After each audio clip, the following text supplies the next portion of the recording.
fois de plus, je me présente à vous pour une nouvelle émission. Écho du savoir, c'est votre émission, l'émission qui traite des questions d'actualité, l'émission qui conseille.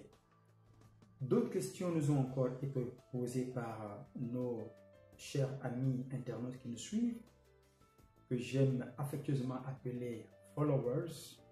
C'est très beau en anglais. Alors, donc, je vous en remercie. Et tout de suite, je m'avais cité les questions qui nous ont été posées. Alors, il s'agissait toujours de rester dans le cadre juridique.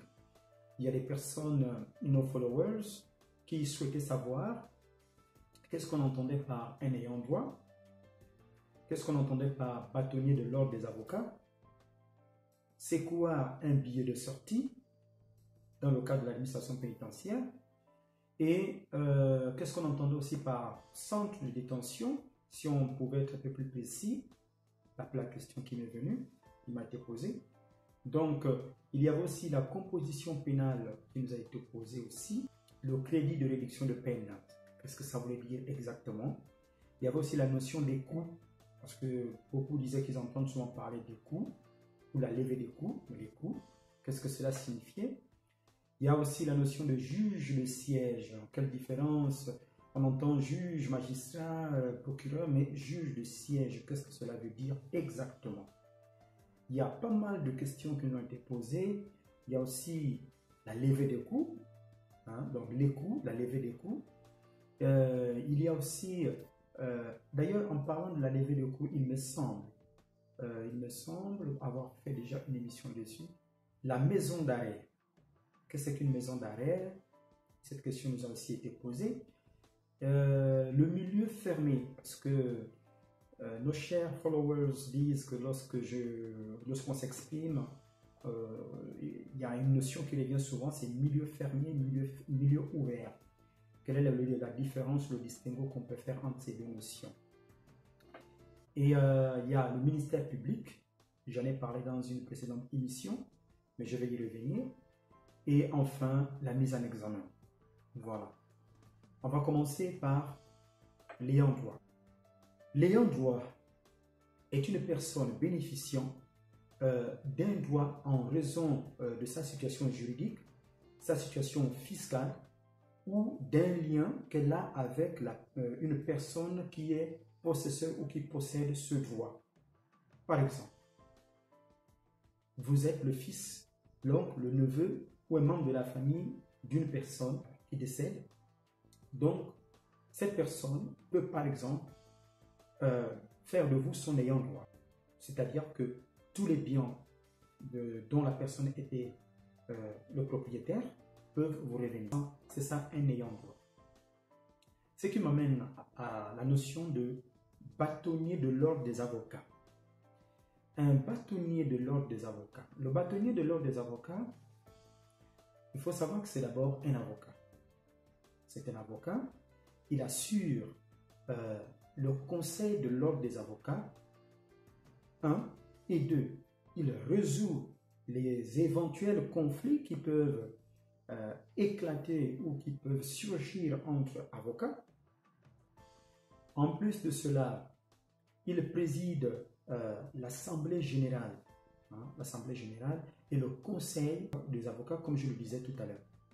Alors, le bâtonnier de l'ordre de l'avocat est chargé aussi d'une mission très importante au sein de cet ordre, c'est-à-dire qu'il est chargé de la discipline entre avocats. Donc, il est aussi celui-là qui est habilité à désigner c'est un de ses confrères ou les confrères qui vont être commis d'office. Par exemple, si vous êtes mis en cause dans une affaire, vous êtes accusé de quoi que ce soit, un délit, un crime, une contravention, et que vous êtes présenté devant une juridiction, que ce soit une cour d'assises, que ce soit un tribunal correctionnel ou du moins un tribunal de police, à partir de ce moment, si vous n'avez pas d'avocat, le bâtonnier de l'ordre des avocats est la personne qui est habilitée au sein de l'ordre des avocats de décider qui peut vous représenter, qui il va décider de vous envoyer comme commis d'office. Alors, Donc, c'est un de ses confrères qu'il va choisir pour effectuer cette mission. Il faut savoir que même en matière, dans le cadre d'une demande d'aide juridictionnelle, il peut aussi intervenir. Voilà un peu ce qu'on pouvait dire sur bâtonnier de l'ordre des avocats. Le billet de sortie, c'est une notion qu'on retrouve le plus dans l'univers carcéral. Alors ici, lors de sa sortie, quand je dis sa sortie, c'est-à-dire le détenu, lors de la sortie du détenu de la prison ou de l'établissement pénitentiaire, l'établissement lui remet un billet de sortie. Ça s'appelle comme ça, un billet de sortie. Et ce billet de sortie, qu'est-ce qu'il y a exactement de marqué à l'intérieur?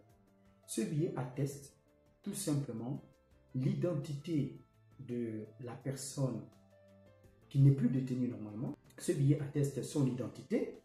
Ce billet atteste sa filiation.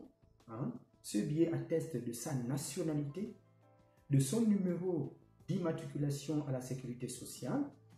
Et ce billet aussi, oui, parce qu'il faut le savoir, les détenus ont aussi droit à une assurance maladie. Alors ce billet aussi atteste du montant de son compte nominatif et de son adresse éventuelle. Le compte nominatif, c'est tout simplement un compte bancaire, on va dire, mais ce n'est pas un compte bancaire à proprement parler en termes classiques ou bien au sens classique du terme. C'est simplement un compte. Lorsque une personne va en prison, on lui ouvre un compte au sein de l'établissement pénitentiaire et là-dedans est versé tout son argent. Par exemple, si la personne travaille au sein de l'établissement pénitentiaire, si elle a un travail, cet argent lui est versé par le canal de ce compte nominatif. Nominatif parce que voilà, c'est comme ça, un, qu'on l'appelle, et deux, parce que ça appartient à cette personne-là.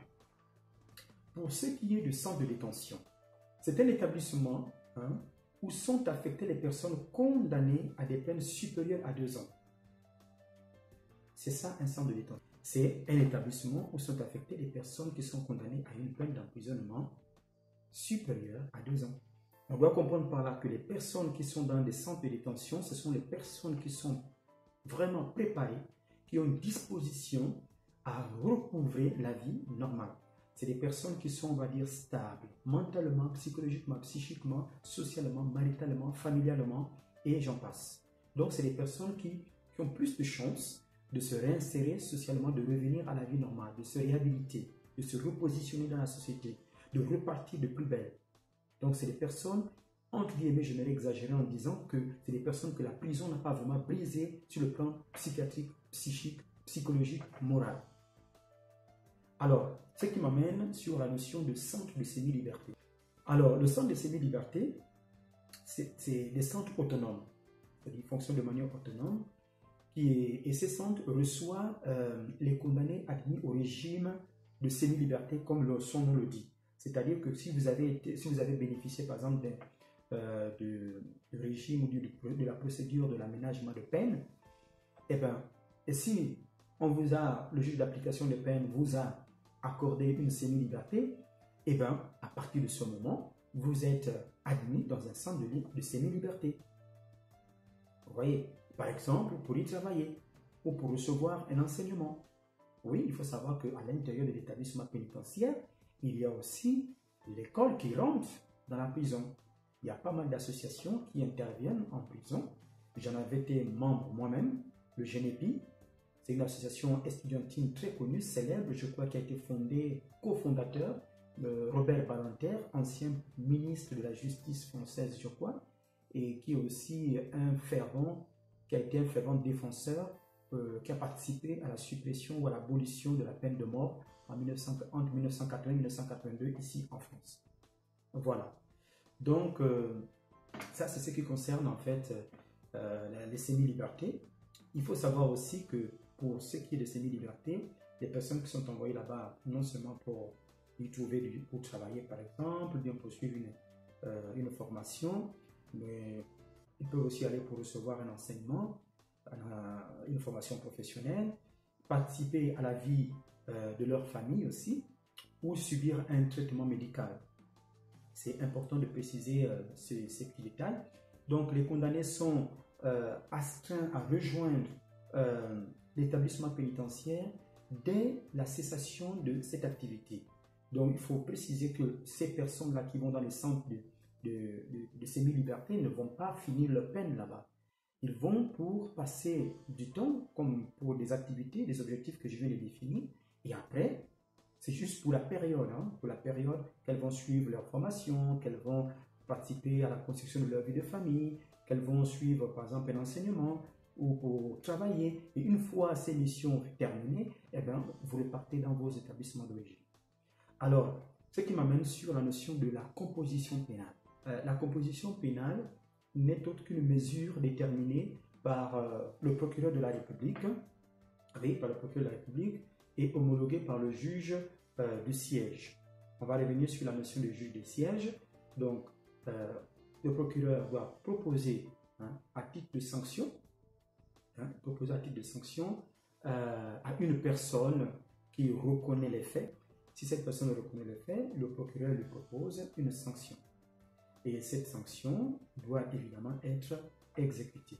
Je m'en vais tout de suite maintenant parler de l'écrou. L'écrou est un acte qui constate qu'une personne est entrée en prison ou dans l'établissement pénitentiaire après avoir été jugée. Lorsque vous êtes remis par les juridictions judiciaires entre les mains de l'administration pénitentiaire, à partir du moment où vous êtes accueilli dans l'établissement pénitentiaire, il y a un écrou. Donc, c'est-à-dire que c'est un acte qui va simplement mentionner ou bien faire constater que monsieur ou madame X est bel et bien rentré dans notre établissement pour y purger sa peine. À partir de ce moment, il y a un numéro matricule qui va vous être attribué. Et c'est ce numéro qui fera en quelque sorte un peu votre identité ou comment on peut faire pour vous nommer. Exécution provisoire, exécution par provision.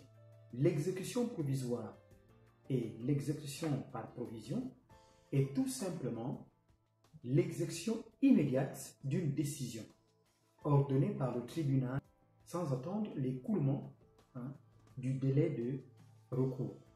C'est-à-dire que vous avez été condamné à une peine de 3-4 mois, alors sans attendre que vous fassiez un recours ou que la période qui vous est donnée pour faire un recours, pour faire appel, ne s'écoule, eh bien, on ordonne l'exécution immédiate de cette décision. C'est-à-dire, si vous devez aller en prison, vous y allez. Vous ferez appel, sachant que vous êtes déjà en détention provisoire. Donc, il y a une exécution qui se fait tout de suite. Alors, ce qui nous amène maintenant à la notion du juge de siège. Le juge de siège est un magistrat qui est chargé de juger les infractions qui sont poursuivies par le procureur. Ça, c'est très intéressant à retenir. Donc, en somme, il est aussi chargé de prononcer une sanction contre la personne qui est poursuivie par le procureur. De mise en examen, par exemple. C'est ce que nous appelons un juge de siège. Nous allons sur la notion suivante, la levée de coûts. Tout à l'heure, nous avons parlé de l'écrou. L'écrou qui est cet acte qui constate la privation de la liberté, l'entrée de la personne au sein de l'établissement pénitentiaire et l'octroi d'une immatriculation. La levée de coûts est le contraire. La levée de coûts, c'est l'acte qui constate la fin ou l'épuisement ou du moins la remise en liberté de la personne dans la vie publique. C'est tout simplement l'inverse. Qu'est-ce que nous entendons par maison d'arrêt? Alors, la maison d'arrêt, tout de suite, c'est un établissement destiné à recevoir les personnes prévenues, parce qu'on peut être en attente d'un jugement, on devient un prévenu, on n'est pas encore condamné. Donc, les personnes prévenues ou les personnes qui ont déjà été condamnées à une peine de prison, c'est un établissement qui reçoit des personnes qui sont condamnées à des courtes peines. Par exemple, des peines inférieures à 2 ans. C'est ça, une maison d'arrêt. Une maison d'arrêt ne reçoit que des personnes qui sont en attente de jugement, c'est-à-dire les prévenus, ou une personne ou des personnes qui ont déjà été jugées, mais qui ont eu pour sanction ou bien pour peine, une peine passez-moi l'expression, inférieure à 2 ans. Ces personnes sont placées, sont envoyées dans cette espèce de prison qu'on appelle maison d'arrêt. On arrive à la notion de milieu fermé, milieu ouvert. Le milieu fermé regroupe l'ensemble des établissements pénitentiaires, c'est-à-dire, c'est comme un conglomérat, on retrouve là-dedans des personnes qui sont prévenues, des personnes qui sont condamnées. Donc, cet ensemble est composé de la manière suivante. Vous avez des maisons d'arrêt, vous avez des centres de détention, vous avez à l'intérieur de ces établissements les maisons centrales, vous avez les centres pénitentiaires, et enfin, vous avez aussi les centres de semi-liberté. Donc, cet ensemble constitue le milieu fermé. Donc, c'est un terme qui est utilisé dans le langage pénal, juridique, de l'administration pénitentiaire pour justement préciser l'ensemble de ces maisons ou de ces établissements. C'est ce qu'on appelle le milieu fermé. En opposition au milieu ouvert, le milieu ouvert regroupe l'ensemble des mesures alternatives à l'incarcération. Vous voyez? Et ces mesures répondent à une démarche de responsabilité ou de responsabilisation de la personne condamnée. Vous voyez? Donc, les personnes faisant l'objet de ces mesures sont placées à l'extérieur de la prison. Elles sont placées également à l'extérieur de la prison, mais sous contrôle du juge d'application de peine. Donc, contrairement aux prévenus et aux condamnés qui sont dans le milieu fermé, donc il y a des personnes qui vont purger par exemple le reste de leur peine en liberté conditionnelle par exemple, ou qui ont obtenu des aménagements de peine. Alors ces personnes-là sont suivies par le biais des juges d'application des peines et par les services qu'on appelle les SPIP, les services pénitentiaires d'insertion et de probation. Ce sont des conseillers qui ont pour mission de veiller à ce que les peines qui peuvent être exécutées hors du milieu fermé soient bel et bien exécutées. Voilà. Donc, ces personnels-là font un travail remarquable. Ces personnes travaillent avec les détenus qui sont, ou du moins des personnes qui sont placées hors des milieux fermés. Il peut s'agir par exemple d'une personne qui a été sanctionnée ou bien condamnée à une peine de sursis. Vous voyez? Donc, elle ne va pas aller en prison, sursis avec mise à l'épreuve par exemple. Elle ne va pas aller en prison, elle va rester à l'extérieur, en milieu ouvert, en liberté, mais elle doit rendre compte ou travailler en étroite collaboration avec le juge d'application des peines et les services pénitentiaires d'insertion et de probation qui vont vérifier la fiabilité, si cette personne est une personne digne de confiance ou cette personne ne représente plus une menace ou si elle est susceptible de rester. Elle peut être susceptible de rester en milieu ouvert. Le ministère public désigne l'ensemble des magistrats qui sont chargés de poursuivre les auteurs des infractions. C'est ce qu'on appelle le ministère public. Donc, c'est pour veiller à l'équilibre social que ces magistrats du ministère public veillent au bon fonctionnement et poursuivent les personnes qui sont susceptibles d'être poursuivables. Voici ce qu'on appelle le ministère public. Ces magistrats sont assistés des substituts de procureurs, voilà, ou des délégués de procureurs. Donc, c'est un ensemble. Magistrats, substituts de procureurs, délégués de procureurs, tous ces magistrats sont là pour, tout ce personnel est là pour veiller à ce que la société fonctionne très bien. Et enfin, la mise en examen. La mise en examen est une procédure pénale, premièrement. Donc, c'est une procédure pénale engagée contre les personnes à l'encontre desquelles il existe des indices graves. Ça, c'est un élément très, très intéressant à retenir. Donc, on est mis en examen lorsqu'il y a des preuves probantes ou des éléments qui peuvent montrer que vous êtes potentiellement la personne recherchée ou la personne qui est à l'initiative d'une infraction, d'un crime, d'un délit, etc. Donc, c'est une procédure pénale engagée contre une personne qui est susceptible d'être l'auteur d'une infraction qui lui est reprochée. J'espère tout simplement que le meilleur a été fait pour vous apporter des éclaircissements sur les notions juridiques telles que vous l'avez sollicité. Je tiens à vous remercier parce que ces retours montrent bien que vous êtes attentif, que il y a une interaction entre vous et nous. C'est votre émission, c'est l'émission qui traite des questions d'actualité.